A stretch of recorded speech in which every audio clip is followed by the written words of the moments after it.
Almost JavaScript react, मेरा जो project है वो रिएक्ट में स्टैक में, मैंने पूरा उसमें ट्रेनिंग उसी में किया है। तो सर जो मेन पार्ट है वो जावास्क्रिप्ट में क्वेश्चंस मुझसे पूछे गए थे। अच्छा सर बूट स्टेप्स क्या होती है, उसमें क्लासेस कैसे यूज़ की जाती है, और मतलब जावास्क्रिप्ट टाइटली यूज़ होता है रिएक्ट के अंदर, और वो और उसकी बूट स्टेप की जो वो लाइब्रेरीज हैं वो क्या है, क्लासेस मतलब कैसे यूज़ की जाती है, उसकी लिंकिंग कैसे करवाते हैं, और मतलब रिएक्ट से रिलेटेड प्रियंका क्या क्या क्वेश्चंस पूछे गए थे आपसे? रिएक्ट में मतलब है ना मेथड्स क्या होती है, कंपोनेंट्स क्या होते हैं, और है ना क्लास, उस रिएक्ट में क्लासेस क्लास नेम जो वर्ड होता है उसका मतलब दोनों का क्या सेंस होता है।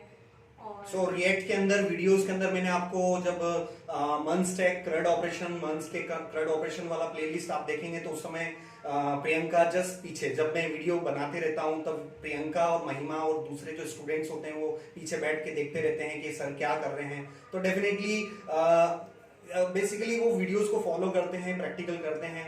आप जो लोग हैं, आप यूट्यूब पर जो भी मेरे ऑडियंस हैं जो आप देखते हैं, आपको भी वो प्रैक्टिकल आपको करना चाहिए। तो बेसिकली जिस समय मैंने आपको रिएक्ट की सीरीज बताई थी उसमें मैंने टाइप ऑफ कंपोनेंट्स बताए थे कि 2 प्रकार के आप कंपोनेंट्स बना सकते हैं, फंक्शनल कंपोनेंट है एंड क्लास कंपोनेंट्स हैं। तो उस रिगार्डिंग प्रियंका इंटरव्यू देने गए तो उस रिगार्डिंग एक क्वेश्चन पूछा गया कि टाइप्स ऑफ कंपोनेंट्स क्या क्या होते हैं रिएक्ट के अंदर।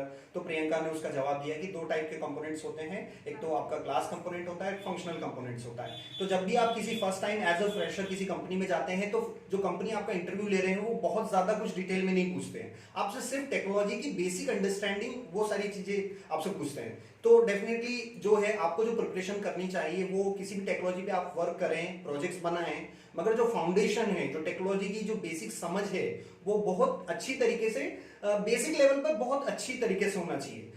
कभी भी इंटरव्यूअर जो है बेसिकली वो आपसे ये एक्सपेक्ट नहीं करते हैं कि आपको सब कुछ आए, बट बेसिकली एक बेसिक अंडरस्टैंडिंग जो है टेक्नोलॉजी की वो आपको आना चाहिए। सो प्रियंका रिएक्ट के अलावा और क्या क्या चीजों के बारे में आपसे पूछा? एक क्वेश्चन और पूछा था, कंटेनर एंड कंटेनर फ्रूट्स में क्या डिफरेंस है। ओके। सो प्रियंका से क्वेश्चन पूछा गया कि बूटस्ट्रैप 5 के अंदर या बूटस्ट्रैप के अंदर आप कंटेनर और कंटेनर फ्लूइड में क्या डिफरेंस होता है।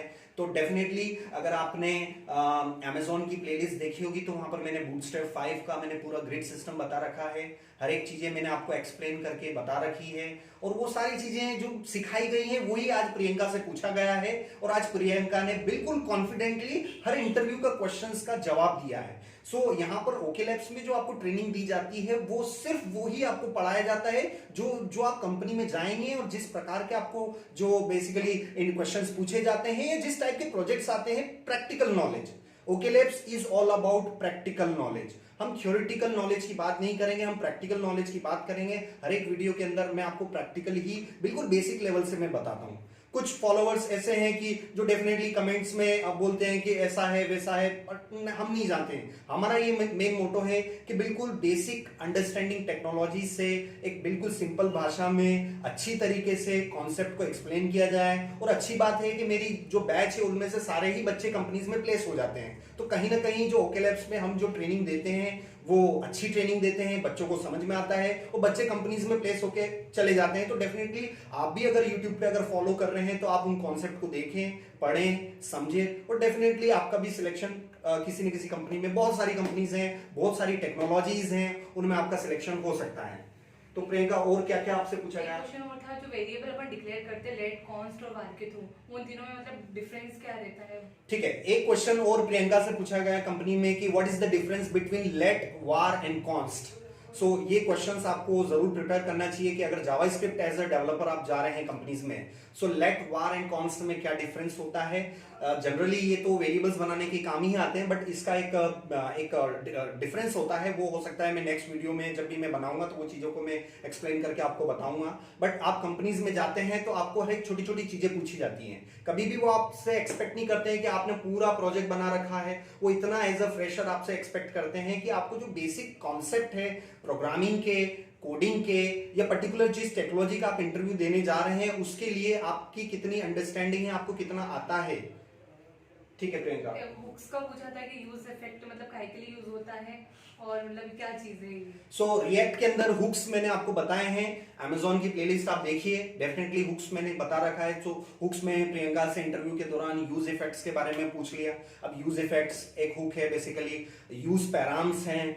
तो अगर आप क्वेरी स्ट्रिंग के थ्रू यूआरएल पर आपके रिएक्ट में कोई पैरामीटर्स आ रहे हैं तो उन पैरामीटर्स को आप कैसे यूज करेंगे, तो उसके लिए मैंने यूज पैराम्स हुक बता रखा है। तो चीजें आपको सारी बता रखी है, वो चीजें आपको समझनी है, उसका प्रैक्टिकल करना है और इम्प्लीमेंट करना है। और प्रियंका उसके बाद दिस ऑपरेटर अपन यूज करते हैं वो अपन काहे के लिए यूज करते हैं कंस्ट्रक्टर। सो अगेन अगर आप क्लास के अंदर वर्क कर रहे हैं तो आप दिस डॉट क्यों यूज करते हैं? आपने मेरे कोड्स देखे होंगे, बहुत जगह में this dot method name comment कर करके मैं जब भी डिफाइन करता हूं, कोई क्लास डिफाइन करता हूं तो प्रॉपर उसका कमेंटिंग करके मैं लिखता हूं, ताकि क्योंकि मैं बच्चों आपको इसी तरीके से सिखाता हूं कि जिस तरीके से मैंने सीखा है।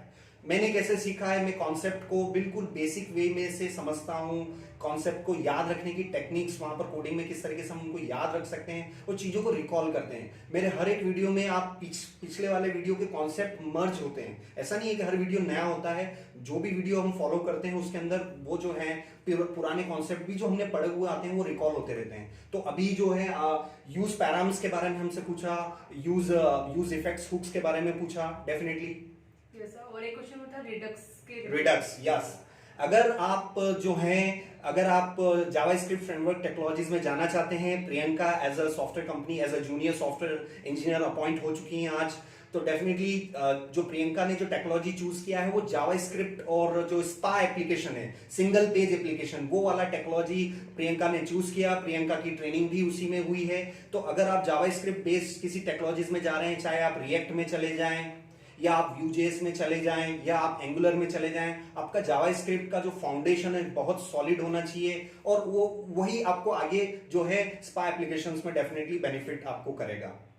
सो एक क्वेश्चन और था, जैसे कि अपने मतलब क्लासेस है, अपन ने 2 क्लासेस बनाई, अपन चाहे तो एक क्लास को अपन दूसरे उसमें करना है तो उसको अपन कैसे एक्सेस करवाएंगे? मतलब एक जगह यूज करना, मतलब एक जगह इंपोर्ट करना और मतलब अदर जगह यूज करना। Okay, good. सो यहाँ पर प्रियंका से एक क्वेश्चन पूछा गया कि अगर आपने क्लास बना रखी है रिएक्ट के अंदर या नोड के अंदर, ठीक है, Node.js के अंदर आपने क्लास बना रखी है, उसी क्लास को बार बार आपको यूज करना है किसी दूसरी फाइल में। सो आप देखिए, मैंने 3 दिन पहले आपको एक कॉन्सेप्ट पढ़ा रखा है, how to use module dot export. So module dot export कैसे यूज करना है, उसके अंदर मैंने हर एक चीज आपको बिल्कुल बेसिक से समझा रखी है कि जब मॉड्यूल डॉट एक्सपोर्ट आप यूज करते हैं तब आप क्लास को एक्सपोर्ट कर सकते हैं, फंक्शन को एक्सपोर्ट कर सकते हैं, कांस्टेंट को एक्सपोर्ट कर सकते हैं, एरेज को एक्सपोर्ट कर सकते हैं। सो मॉड्यूल डॉट एक्सपोर्ट की सहायता से आप एलिमेंट्स को एक्सपोर्ट कर सकते हैं। तो जब भी मैं बात करता हूं एलिमेंट की, तो एलिमेंट का मतलब क्या क्या होता है प्रियंका? एलिमेंट्स क्लास हो सकता है, फंक्शंस, ऑब्जेक्ट्स, डेफिनेटली कुछ भी हो सकता है। तो यहाँ पर जो प्रियंका को जो क्वेश्चंस पूछे गए हैं, प्रियंका पिछले 6 महीनों से उसका प्रैक्टिकल कर रही है। प्रियंका को कॉन्फिडेंस इसलिए था, प्रियंका ने हर प्रश्न का जवाब इसलिए दे पाई क्योंकि उसने वो प्रैक्टिकल किए हुए थे।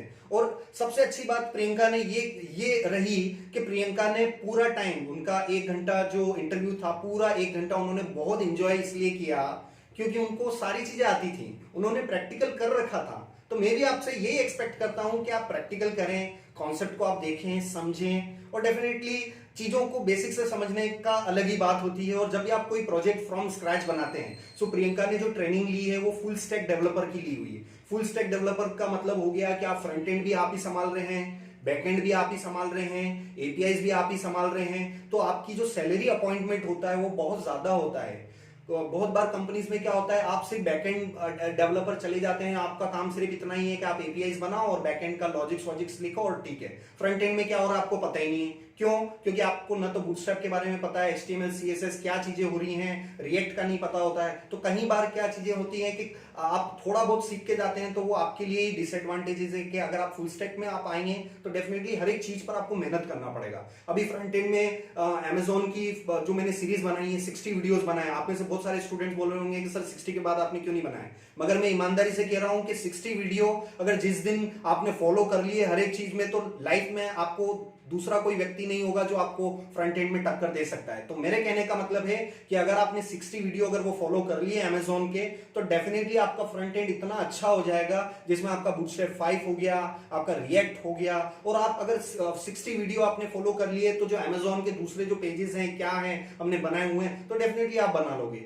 अभी रिसेंट एक व्यूअर आया था कि क्या आपने 60 के बाद आप नहीं बना रहे हैं, तो डेफिनेटली मैं बैकएंड सर्विसेज पे आ गया हूं, तो वो चीजें हैं, थोड़ा टाइम देखना पड़ता है। बैकएंड सर्विसेज भी चालू करना है क्योंकि बच्चे आते हैं ट्रेनिंग में, इनके प्रति भी हमारी कुछ रिस्पॉन्सिबिलिटीज होती हैं, तो मैंने बैकएंड सर्विसेज बनाना स्टार्ट किया। तो चीजों को बेसिक लेवल से, तो जब ये फर्स्ट टाइम ट्रेनिंग पर आते हैं, ये बिल्कुल ब्लैंक नॉलेज से आते हैं, फिर धीरे धीरे ट्रेनिंग से इनको प्रोग्रामिंग के छोटे छोटे कॉन्सेप्ट सिखाए जाते हैं, फिर इनका लेवल बढ़ाया जाता है। और आप में से अगर कोई ऐसा कैंडिडेट देख रहा है जो ऑलरेडी बहुत प्रो डेवलपर है या हाईली एक्सपीरियंस्ड है, तो डेफिनेटली उनको ये लगेगा कि सर क्या पढ़ा रहे हैं, ये बिल्कुल ये ऐसा है। मगर आपको सोचने का जो परसेप्शन है वो हमेशा ध्यान रखना है कि जो हमारी ट्रेनिंग है वो यंगस्टर जो हैं, जो बिल्कुल थोड़ा बहुत नॉलेज रखते हैं, कॉलेज जा रहे हैं, तो मेरा मकसद हमेशा यही रहता है कि उनको बिल्कुल बेसिक्स लेवल से समझाना। अब हमारा वीडियो अगर कोई एक्सपीरियंस व्यक्ति देखेगा और उसको एडवांस टॉपिक नहीं मिलेंगे इनिशियली, तो वो चैनल से लीव होगा, वो जाएगा डेफिनेटली। तो मैं एग्री कर रहा हूँ उस बात को। तो हमारा मेन मोटो यही है कि जो कॉलेज के जो पास आउट स्टूडेंट्स हैं, जो कॉलेज पढ़ रहे हैं या स्कूलिंग्स कर रहे हैं, तो डेफिनेटली उन बच्चों को उस लेवल पर धीरे धीरे उनको समझाना, टेक्नोलॉजी की अंडरस्टैंडिंग देखनी, और जो आप काम कर रहे हैं उसको आप इंजॉय करें। सबसे बड़ी बात यह है कि आपको इंजॉय करना है, आप कोडिंग कर रहे हैं, आप उसको इंजॉय करें डेफिनेटली, और आप कुछ ऐसा काम करें कि डेफिनेटली आपकी फ्रेंड्स, फैमिलीज, सभी लोग आपको अप्रिशिएट करें। ठीक है प्रियंका, आप और बताइए। सर रिएक्ट की लाइफ साइकिल्स भी पूछी थी। हाँ, रिएक्ट की लाइफ साइकिल, सो आप एक वीडियो देखना।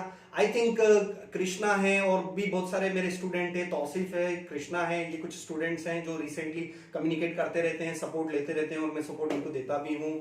और डेफिनेटली ये जो है रिएक्ट की ये जो सीरीज स्टार्ट हुई थी, ये आई थिंक सितंबर में, तो सितंबर 2020। तो ऑलमोस्ट हमारी ट्रेनिंग को, प्रियंका और हमारी ट्रेनिंग को, जो प्रियंका की जो बैच आती है उनकी ट्रेनिंग को ऑलमोस्ट 6 to 7 मंथ्स हुए हैं। और 7 मंथ की ट्रेनिंग में प्रियंका एक एग्जांपल है जो सॉफ्टवेयर कंपनी में प्लेस हो गई है। तो अगर ये 6 मंथ में अगर ये प्लेस हो सकते हैं, तो पूरा हिंदुस्तान हमें देख रहा है। अभी पूरे हिंदुस्तान में हमारा जो इंडिया है वो आईटी सेक्टर में बहुत आगे निकल सकता है। मगर आज मुझे बहुत दुख होता है कि आप जो यंगस्टर हैं वो टिकटॉक बनाते हो, आप प्रैंक्स देखते हो। आई थिंक एंजॉय करना चाहिए, मगर आप यंगस्टर जो हैं बहुत ज्यादा टाइम जो है अपना लाइफ का सबसे इंपॉर्टेंट टाइम आप वेस्ट कर रहे हो। आपको सबसे बड़ी चीज जो मिल रही है वो आपको इंफ्रास्ट्रक्चर मिल रहा है। आपके पास आज सबके पास मोबाइल फोन है। कोई ऐसा कैंडिडेट हो जिसके पास स्मार्टफोन नहीं हो तो मेरे को लॉक करके बताए, कोई भी नहीं बताएगा आप में से। सभी के पास स्मार्टफोन है, सभी के पास इंटरनेट एक्सेस है, मगर टेक्नोलॉजीज को आप सही यूज नहीं कर रहे हैं। आप दूसरी कंट्री में चले जाओ, अपने नेबर कंट्रीज में, वहां पर इंटरनेट 1 GB के लिए उनको 2000 रुपए देने पड़ते हैं, और आपको जो 1 GB जो है आपको पर डे फ्री मिल रहा है, उसमें भी आप अपनी टेक्नोलॉजीज को आप सीखना नहीं चाहते हो। सो डेफिनेटली मेहनत करना पड़ेगा। लाइफ में कुछ बनना है तो आपको मेहनत करना पड़ेगा, और वही मेहनत हमारे स्टूडेंट्स ने करी है, हमने करी है। तो डेफिनेटली अगर हमारे बच्चे सिलेक्ट हो सकते हैं, तो आप जो भी यूट्यूब पे देख रहे हैं स्टूडेंट्स, वो भी सिलेक्ट हो सकते हैं, वो भी कंपनी में जा सकते हैं, अच्छा कर सकते हैं definitely.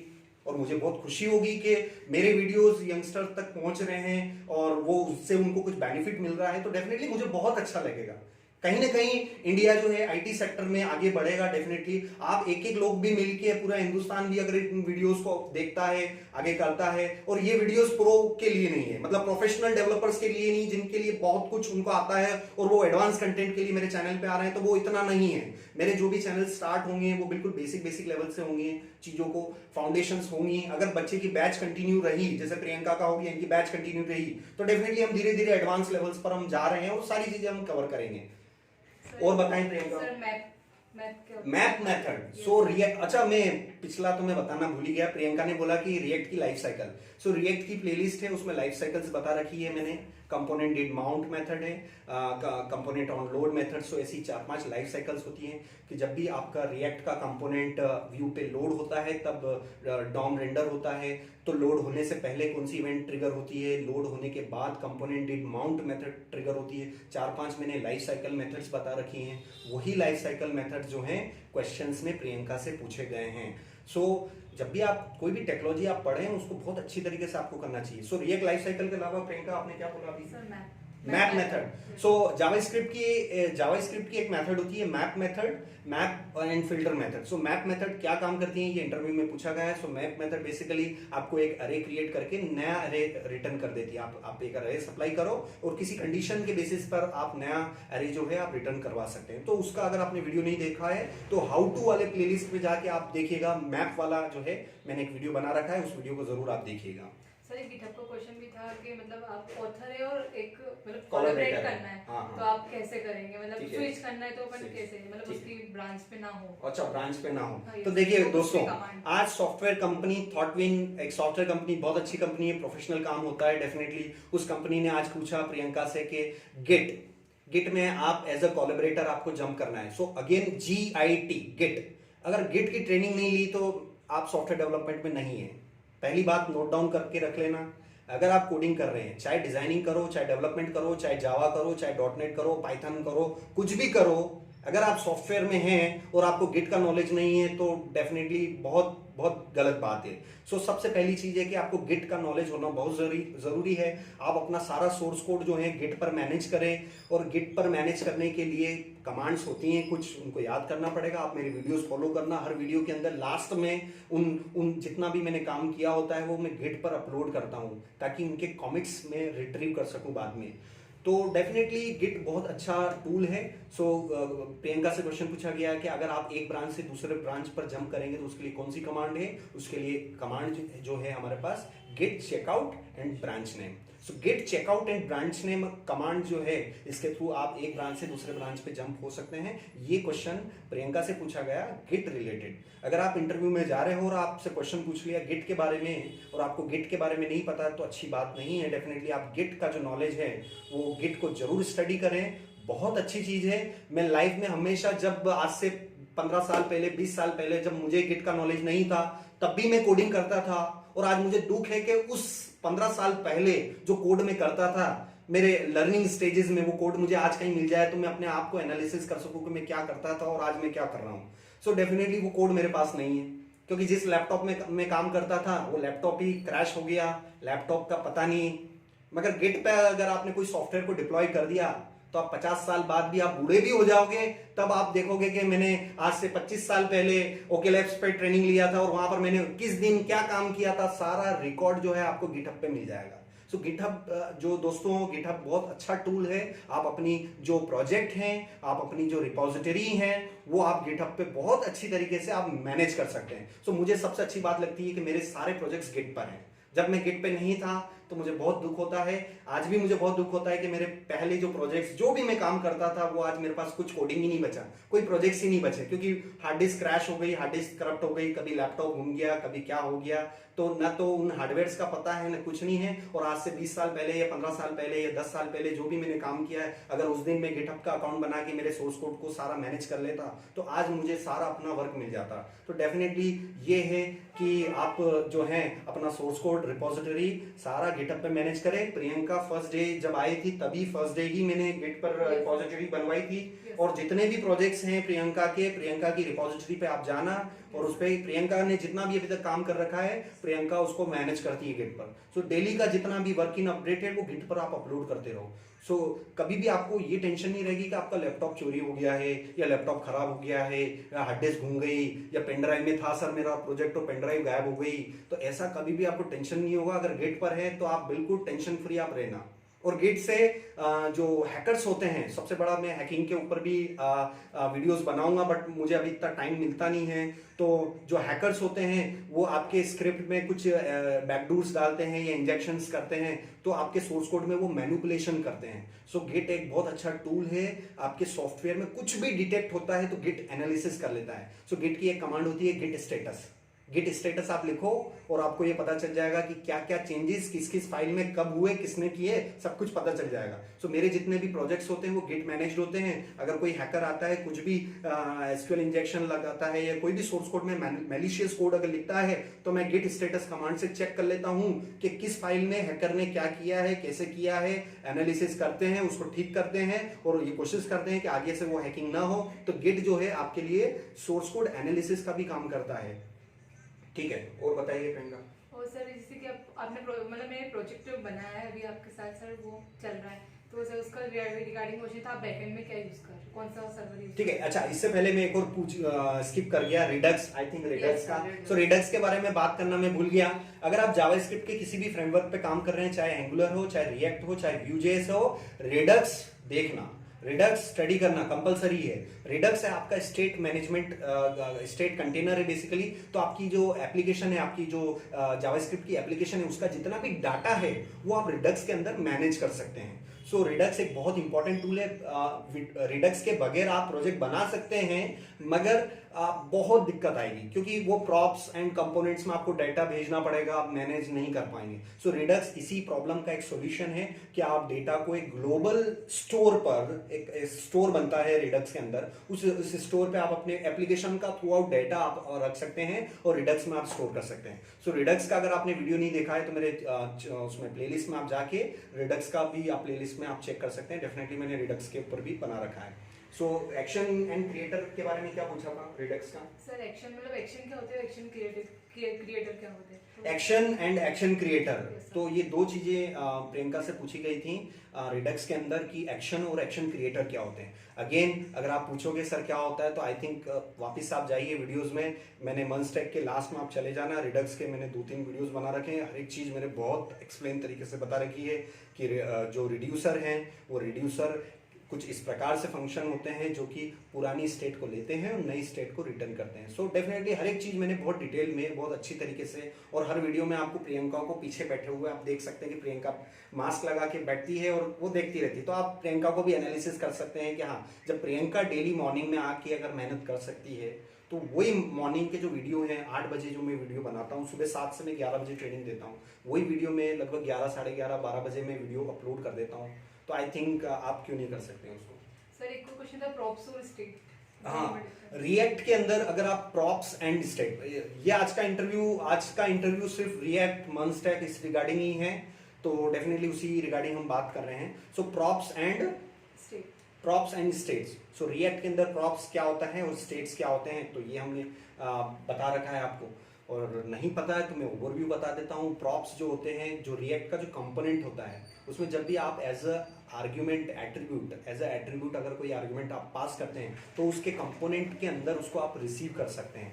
So this dot props dot children करके आप उसको रिसीव कर सकते हैं। और स्टेट जो है वो हर क्लास की एक प्रॉपर्टी होती है स्टेट, और स्टेट में आप अपना डेटा रख सकते हो, बट वो जो डेटा है वो विद इन उसी कंपोनेंट तक सीमित रहता है। अगर आपको उस डेटा को, अगर ग्लोबली आपकी एप्लीकेशन में बहुत सारे कंपोनेंट है, सब जगह वो डेटा आपको चाहिए, तो सबसे बेस्ट टूल है रिडक्स। अपने डेटा को किसी इंडिविजुअल कंपोनेंट में न रखते हुए ग्लोबली आप रख दो रिडक्स के अंदर, रिडक्स स्टोर के अंदर, और उस रिडक्स स्टोर से आप जब चाहें लेटेस्ट डेटा स्टोर्स जो हैं वो आप देख सकते हैं। सो स्टोर जो है वो आपके हर एक कंपोनेंट का एक प्रॉपर्टी है, और उस कंपोनेंट के अंदर आप स्टेट में आप अपना डेटा रखो, और उस डेटा को जब भी आपको मैनिपुलेट करना होगा, तो प्रियंका आप मुझे बताएं कैसे मैनिपुलेट होता है स्टोर के अंदर, स्टेट के अंदर?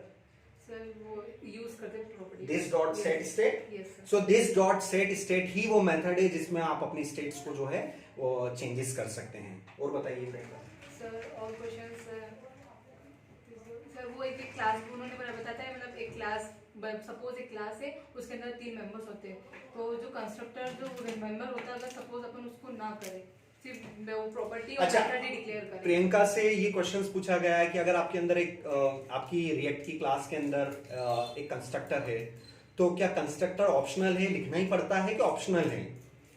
क्या आपने क्लास कंस्ट्रक्टर आपने नहीं लिखा तो क्या आपकी क्लास नहीं बनेगी या इनिशियलाइज नहीं होगा, ऑब्जेक्ट नहीं बन पाएगा? तो ये क्वेश्चन इनसे इंटरव्यू में पूछा गया, तो डेफिनेटली प्रियंका ने जवाब दिया कि class every member is optional. आप ब्लैंक क्लास भी बना के उसका इनिशियलाइज करके उसका ऑब्जेक्ट बना सकते हो।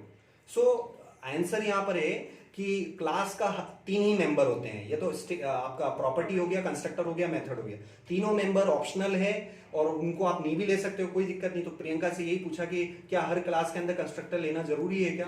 तो ऑप्शनल है। क्लास के अंदर 3 ही मेंबर है और तीनों ही ऑप्शनल है, उनको चाहो तो ले, चाहो तो मत ले, डेफिनेटली। तो ये आंसर था। वो कुछ क्वेश्चन था सर, लेट करके उन्होंने मुझे नेम दिया XYZ, फिर उन्होंने कंसोल लॉग नेम को करवाया, देन उन्होंने फिर नेम डिक्लेयर करा ABC, फिर देन इसका आउटपुट मतलब क्या रहेगा? तो प्रियंका से क्वेश्चन ये पूछा गया कि एक कांस्टेंट वेरिएबल ले लिया और उस कांस्टेंट वेरिएबल को फर्स्ट टाइम इनिशियलाइज कर दिया और उस कांस्टेंट वेरिएबल को वापस से री इनिशियलाइज करने की नीचे कोशिश की जाती है। तो सबसे पहली चीज है कि कांस्टेंट होते हैं वो उनका नाम से ही मतलब होता है कांस्टेंट मतलब constant. You can define only one time but you can not redefine second time. So if you are trying to redefine the constant variable second time, definitely you will get the error. So question यही पूछा गया है कि आप second time अगर उसको reinitialize करते हैं तो क्या error आता है, और आता है error तो क्या error आता है, तो definitely ये questions थे। तो मैं ये नहीं कह रहा हूँ और ये भी नहीं है कि कई बार आपको सारी चीजें आती हों डेफिनेटली। सो कुछ क्वेश्चंस ऐसे हैं जो प्रियंका को नहीं आए तो फ्रैंकली बोल दिया नहीं आते हैं, ठीक है। तो आप ये मत एक्सपेक्ट कीजिए कि आप जब भी इंटरव्यू देने जा रहे हैं और आपको सारी चीजें आती हों, बट जितना आपको आता है उसको प्रोफेशनली आप उसको जवाब दें, और जो चीजें आपको नहीं आती है आप साफ बोल दीजिए सर ये नहीं आता है। बट या आपको कोई नई टेक्नोलॉजी दी जाए या कोई नया टास्क दिया जाए तो आप अगर वो आपको नहीं आता है आप साफ मना कर दीजिए सर ये तो नहीं आता है, बट जो चीज मैंने सीखी है वो मैंने बहुत अच्छी तरीके से सीखी है और इसमें मैं कुछ भी करूंगा, डेफिनेटली कुछ भी टास्क मिलेगा उसको टास्क को हम अचीव करेंगे, और नए प्रोजेक्ट्स भी आएंगे तो उसमें भी मैं उसकी रिस्पॉन्सिबिलिटी वाइज उसको अचीव करने की पूरी कोशिश करेंगे। ये आपको एश्योरेंस जब भी आप इंटरव्यू देने जाते हैं तो ये एश्योरेंस आपको देना चाहिए। और सर एक क्वेश्चन और था कि जो अपन फेडोरो मेथड यूज करते हैं तो उसके अंदर मतलब कौन सी वो यूज फेडोरो फंक्शन जो यूज करते हैं उसके अंदर कौन सी मेथड अपन जो यूज करते हैं? सो फंक्शंस डिक्लेयर करने के लिए दो तरीके हैं, एक तो क्लासिकल फंक्शन के थ्रू और एक फैट एरो के थ्रू। अगर आप ECMA स्क्रिप्ट 6 यूज कर रहे हैं तो फैट एरो वाला कॉन्सेप्ट जो है हाउ टू अगेन जो प्रियंका मुझे एक बात बताइए, जो पूछा गया है क्या वो मैंने ट्रेनिंग में आपको सिखाया कि नहीं सिखाया? सर डेफिनेटली सिखाया। सो ये देखिए प्रियंका खुद कह रहे हैं कि जो इंटरव्यू में पूछा गया था 99% चीजें जो है वो सारी के सारी प्रियंका से वही पूछी गई जो ट्रेनिंग में आपको डेली में सिखा रहा हूं। ऐसा नहीं है कि प्रियंका को कुछ वीडियोस में अपलोड ही नहीं कर रहा हूं और लाइव क्लासेस में जो है वो मैं उनके वीडियोस अपलोड नहीं कर रहा हूं, मैं हर वीडियो अपलोड करता हूं। जितना प्रियंका को पढ़ाया है उतना आपको भी मैं पढ़ा रहा हूं, डेफिनेटली आपको भी कर रहा हूं। तो डेफिनेटली अगर आप नहीं हो पाए हैं सिलेक्ट तो प्रियंका हो गई, तो डेफिनेटली आपको थोड़ा सोचना पड़ेगा कि करना पड़ेगा, क्योंकि सारी चीजें मैंने आपको भी सिखाई हुई है। सो क्या क्वेश्चन था प्रियंका? सर जैसे अपन ने फेडोरो वो ले लिया फंक्शन ले लिया, उसके अंदर जो मेथड जो रेंडर मेथड यूज करते हैं ना सर उसके रिगार्डिंग क्वेश्चन था। हाँ। रिएक्ट के अंदर सबसे बड़ी बात होती है कि अगर आप फैट एरो मेथड यूज कर रहे हैं तो आप रेंडर मेथड उसके अंदर आप यूज कर सकते हैं। सो ये सबसे अच्छी बात होती है, और सेट स्टेट मेथड जो है आपके फैट एरो मेथड में ही काम करती है। This dot set state method render method के ऐसा फंक्शन जो कि फैट एरो के थ्रू डिफाइंड है, उसी के अंदर आप अपनी स्टेट को चेंज कर सकते हो with the help of set state. Anil fan 1 पे चलते हैं। और सर एक और था कि मतलब अपन प्रॉपर्टी के अंदर जो वेरिएबल डिक्लेयर करते हैं ना तो सर वो कैसे करते हैं क्वेश्चन? प्रॉपर्टी के अंदर वेरिएबल्स डिक्लेयर करते हैं। सो डेफिनेटली ये कुछ क्वेश्चंस थे, तो आई थिंक इंटरव्यू का सेशन यहाँ तक ही सही रहेगा। आप में से और भी कोई क्वेश्चंस पूछना चाहते हैं तो पूछ सकते हैं। कोई भी जो भी ऑनलाइन अभी देख रहा है अगर वो क्वेश्चंस पूछ सकते हैं डेफिनेटली प्रियंका और मुझसे।